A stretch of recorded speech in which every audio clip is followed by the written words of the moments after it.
What is the innovation?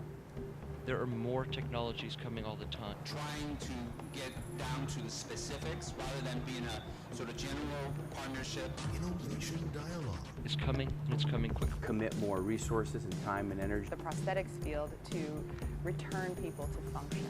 East meets West in Silicon Valley.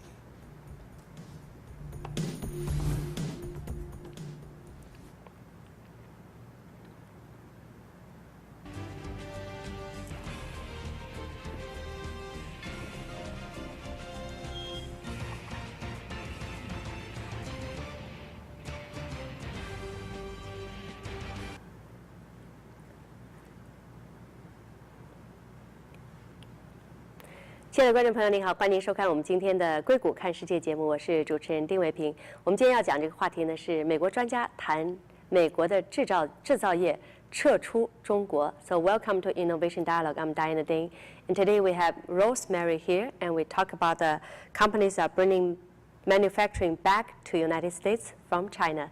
And thank you for coming. Thank you. And so first of all, tell us something about your background and your company. Okay. My company name is Blue Silk Consulting, and for the last 10 years or so, I've been helping manufacturing companies move their production to China and developing and expanding their operations in China. Prior to that, I worked for a number of large companies, including SAP, big software company, and I was a partner in a few big consulting firms. And out of graduate school, I was recruited by Hewlett-Packard. So I originally came to Silicon Valley in 1990 to go to work for Hewlett-Packard. Wow, thank you. Rosemary 她自己呢，其实在这个行业已经多年的时间了。在那个时候呢，中国改革开放的时候，她是帮助美国的企业走向中国，尤其是美国的制造业。那么现在呢，她是在帮助呢美国的这些企业呢从中国撤出来，再回到美国。Actually, you mentioned about over 10 years you're helping company going to China, especially manufacturers. But nowadays you're helping those companies then back to United States. And when did this started? I would say a year or two ago, companies started considering bringing part of their manufacturing back to the U.S. Why is that? Why are they thinking about bringing back? Well, originally, companies moved to China for the low-cost labor and the cost of production there, but the economy in the United States has deteriorated considerably, and one of the ways to help rebuild the economy in the U.S. is to bring some of that manufacturing back. There's also, I think, a market for more high-end products here that can be actually manufactured here more effectively and more efficiently. 那么 Rosemary 刚刚讲到呢，那个时候呢，美国的公司到中国去开这个制造业，主要是为了寻求比较廉价的人工啊。那么现在呢，中国的这个制造成本已经非常高了，而且这时候呢，美国的经济也受到一些影响。那么有些公司呢，就要把这些制造业呢移回到美国，但是移回到美国呢，是另外一些比较高科技的制造业。You are talking about those manufacturers bring back to United States, and what's the percentage? How many of them? Well, I think many companies are probably, most of the large companies anyway are considering doing it. Certainly, Apple is a good example. They're establishing manufacturing here again in Silicon Valley. But I think overall, we're looking at about 10 to 15, maybe 20% of the manufacturing that could be what we call reshored into the U.S. And that part of the manufacturing has to include innovation in products as well as some modernization, some automation, some different things that will make it more effective to bring it back. Yeah, but I think that actually here labor is not cheap at all. No. So what actually they brought back what kind of manufacturers? Well, through automation. So if you can make the production of items in an automated way instead of the manual labor that goes into it, then the economics change quite a bit. So that's one aspect of it.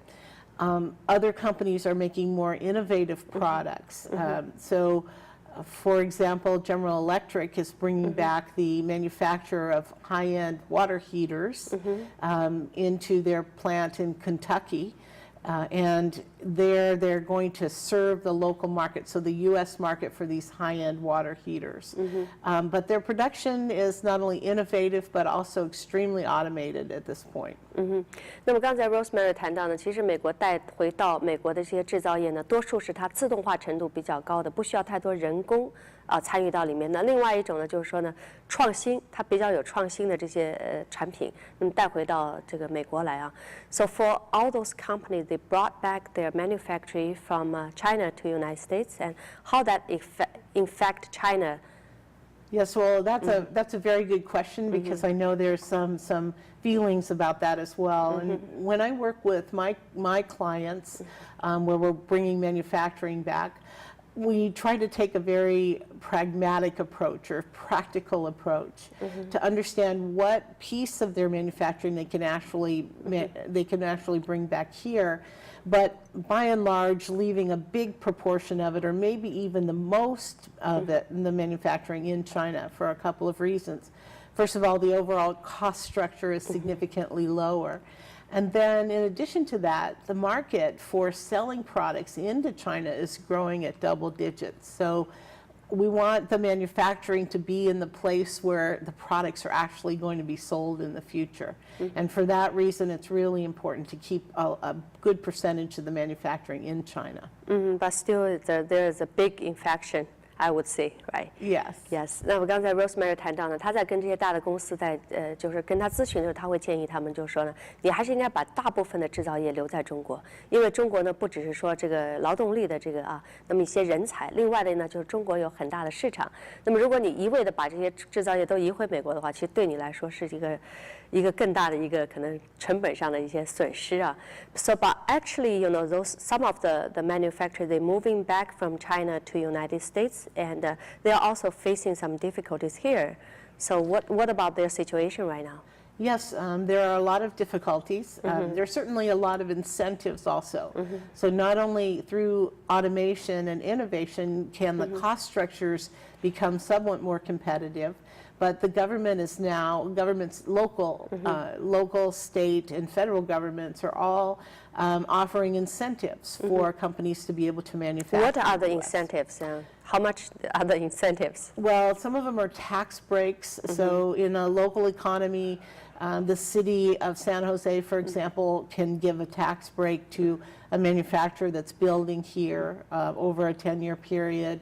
Or there may be an incentive for building a building in a certain area, or taking over another building that's been abandoned. So there are With those, a very good price, right? a very good price point, very good, right. So that's an important component. There's also a lot of government help. So under President Obama, they've established a number of helpful agencies that will assist companies that are thinking about this decision. So that's a big component of it. But once the manufacturers get here, then there are some other issues. Of course. Yeah. Yes. Like what? Skills, for example. So a lot of, there's been offshoring of manufacturing for the last 15, 25 years since the development of the special economic zones in China.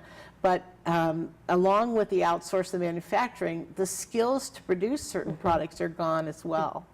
So bringing manufacturing back, you have to take into consideration how do you build the skills that are required to manufacture as well. So what's the suggestions you give to them? Well, so there's a few things. So certainly we're trying to promote more engineering degrees in the U.S., and that's for the design and the manufacturing engineering of the product. But also more basic fundamental skills such as welding and wiring and machine shop repair and machine tool operations. And those are the kind of skills that you build in trade schools and in community colleges. So there's a large effort by community colleges all across the U.S. To undertake the development of these skills that have gone away in the But it last. took a while. Actually, it Yes. took a while. 他刚才呢，Rosemary 也提到，就是美国这些公司呢，他们为什么要回到这个美国呢？很大一个原因呢，也是因为政府、地方政府、联邦政府都鼓励他们呢，把这个制造业移回到美国，来刺激美国的经济啊。当然，比如说这个免税上面的照顾啊，甚至说你拿到一个房地产呢，这个你买的这个办公楼呀，可能比以往要便宜啊。这些都是一些刺激的政策，就像这个每个地方要招财引智一样的。但是呢，他们搬回到美国，他面临了很大的困难，因为什么呢？美国呢，它这个技术工人的这个层已经断代了，所以现在要马上培训出这么多的这个，就是说能够去装卸呀，能够去安装这些比较基本的这些技术的工人的话，需要一段时间。But actually, you mentioned about the a large number of those skills trained workers are needed, but it took a while. It took a while. Yes. So when those people are ready and those companies already spend some money and the time of waiting. Yes. So yes, so it's going to take a couple of years probably to reestablish any sizable amount of manufacturing back in the U.S., but it will happen slowly over time.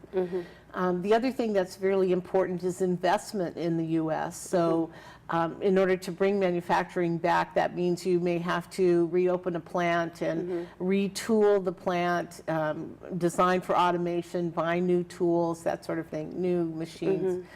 And so some companies like Walmart, for example, has pledged, I believe, $50 billion over the next 10 years to buy goods that are actually manufactured in the U.S. So they're helping companies with purchase orders, saying, we will promise to buy these products if you will manufacture those in the U.S. So, yeah. I think, for a company, they have to be, grow and survive. So like what you said, and for some of the companies, maybe it's better for them to keep the manufacturing in China. So why is that? Yes. Well, yes. So I think this is not a matter of going offshore and then coming back. This is really an evolution. Yes. So it's the next generation of what the world of manufacturing is going to look like.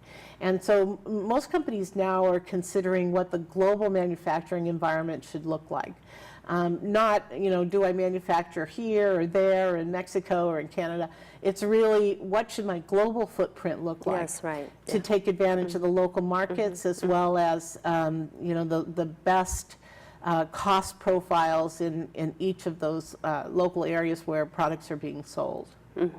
那么就是说，在这些公司回流的时候呢，Rosemary 建议呢，很多大的企业它还是应该把更多的制造业留在中国，因为呢，你必须要走向世界。那么走向世界的时候，它有更多的考量啊。一个企业要生存的话，它必须要有市场，它要有这个技术，它要有这个人力。那么这些在考量的时候呢，那么你在走向世界的时候，要成为一个企业综合考量啊。Actually, I have heard about a trend called reshoring and nearshoring. What is that? Yes.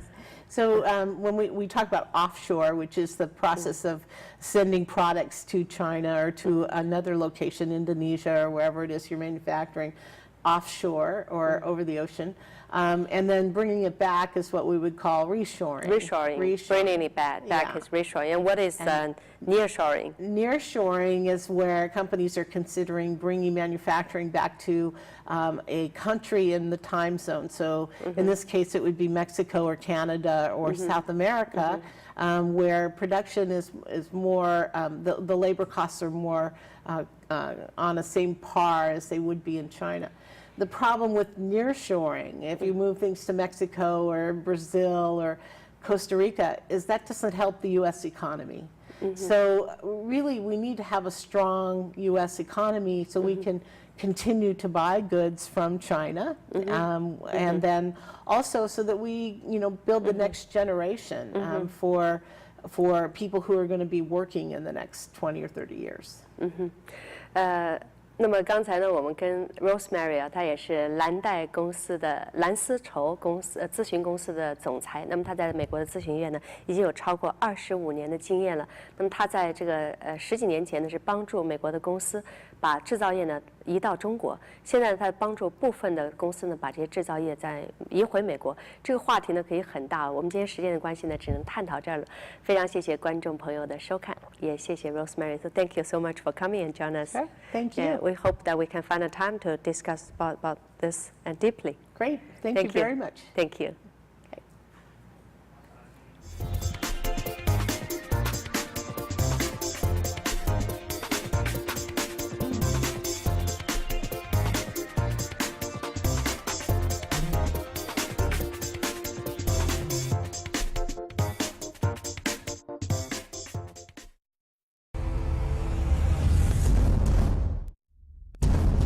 As a startup in Silicon Valley, innovation is our DNA. It's inside our blood. What is innovation? Very confident. It's a way of thinking, it's a philosophy, it's a mindset. It's very closely related to leadership. For me, it's really about finding the right fit between the product and the market. Have a strong technology position, a strong market impact. Innovation can be an idea, can be a product, can be a service, or can be a thinking. It can be everything, out-of-box thinking, not limited to your background, to the past.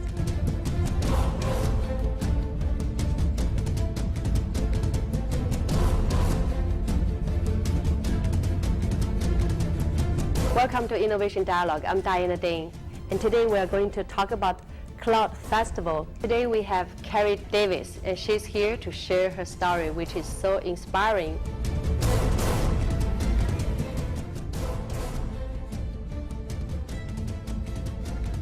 What we are doing here is to summarize, bring out the point, and give a good presentation. Help people to bring out their idea to the whole world.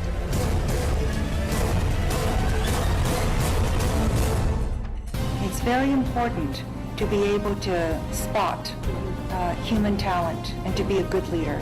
More importantly, it's how our corporate and partners perceive the value that's come out of the event. It was all about seizing the opportunity rather than looking at the world as a set of problems. I want to change the paradigm of angel investing being local. I want all of us to think global and to look at great opportunities in Asia or Europe, wherever it is in the world. Come to Dialog TV. Let us work together to bring out your idea to share with the whole world.